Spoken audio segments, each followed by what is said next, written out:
After serving 2 years of coaching at the junior varsity level at ThunderRidge High School, Samantha Gilmore is now in her debut season at the helm of the girls' basketball program as the head coach of the varsity team. Coach Gilmore grew up in our area playing for Chaparral High School in Parker and for Colorado State in Fort Collins before going to play professionally in Switzerland through the age of 23. She has coached at the club and high school level to this point in her career, but athletic director Sean Patterson said it was her passion as well as her extensive and impressive playing career all the way through the professional level that made her such a good candidate to take over the varsity position. We had the opportunity to sit down with Coach Gilmore and her colleague, boys coach Joe Ortiz, to talk about her experiences in her first year coaching varsity. What's your experience been thus far in your role? I like to say that I am extremely lucky. I couldn't have better kids. You coach and you teach, you do that for having kids and to have relationships with kids and to make a great experience for our girls. But I truly have the best team. These are girls that I coached in JV. Yeah. And so I already had a relationship with them, but they work really hard. They are great teammates, they're great people. They've made my experience, I think, extremely positive, just being themselves. All right, and you kind of mentioned it there, you were our JV coach last year. Mm-hmm. So is there a big difference between JV and varsity? What's the biggest? Well, it's actually it's a huge difference. JV, you kind of just get to be an assistant coach. That's you get to be friends with everyone. You get to be have those really great relationships. And I'm not saying head coaches don't have those great relationships, but you're in charge now as the head coach. And then there's all of these little things that you have to do behind the scenes. So ordering gear and watching film and making sure that you have everything going for games and stuff like that. So there's a lot more responsibilities, which has been a lot. But yeah. And what's the most difficult part about coaching? Most difficult part, probably honestly, is just the time. Yeah. And that's a thing. It's it's coming. Mm-hmm. And luckily, I have a husband who's at every game, who supports it, he understands it, and that's great. But it is hard. I'm not home very often. Yeah. What's the most rewarding thing about it? Oh, our girls. Yeah.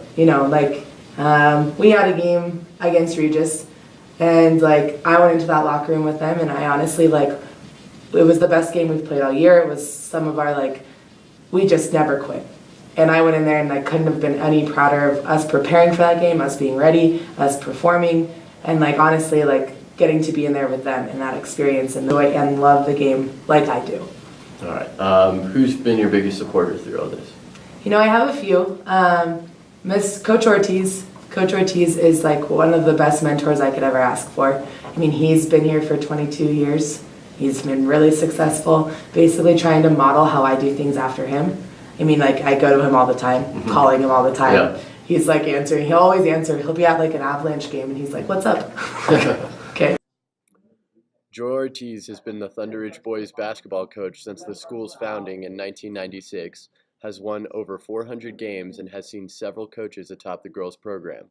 We had the chance to sit down with him and get his thoughts on Coach Gilmore in her new role. Coach Gilmore has described you as one of her biggest mentors. What does that mean to you? Well, it means a lot. Relationships is why we're in it. Why we're in it with our players, why we're in it with our coaches, my relationship with Mr. Patterson, Mrs. Blue. It means a lot to be able to work side by side with her. She brings a young energy, she brings excitement, and she keeps me young. And I think she's really going to help our program as well, especially when we do boy-girl events. Yeah. And as a coach with 400 plus wins, do you think she has what it takes to be at the same level? I think she has everything. She was a great player. She's got tremendous passion. She's very knowledgeable. I think she can absolutely do that. 400 wins is really about endurance. It's about a long stretch of time, and she has that desire, and I think she can do it. What would be your biggest piece of advice for her moving forward? Well, I told her right now, after the season was over, now it's time to rest. I thought she did a great job of laying the foundation for her program, for long-term success, and now she needs a break. You need to get away from it, and I would say keep the passion. Keep doing what she's doing. She's got girls believing in her system. She is putting in countless hours. She needs a break, and just continue doing what she's doing. And what are you most excited for Coach Gilmore in her new career? Wow, that was a big question. I would say I'm excited for the fact that she's reestablishing her feeder program, which will reestablish her program. I'm just excited for the daily things, nothing really specific, just the daily occurrences, my daily talks with her or our interactions. I mean, those are what I'll celebrate. Our last question here is, what are you most excited about in your new role? You know, I'm excited I knew when I got this job, and one of the reasons I wanted it is that I love ThunderRidge, and I love being here. I love the people, I love the students. I don't see myself wanting to leave on my own. And I see myself being a Coach Ortiz, a Joe White, a Joe Johnson, who have take over programs for a really long time. And so one of my goals is to create a program like ThunderRidge has been in the past, where we're a strong team in the top, and we're creating not only great players, but great girls and great athletes and great people in our community. And I don't think you measure success by wins and losses. You measure success in what kind of people leave your program.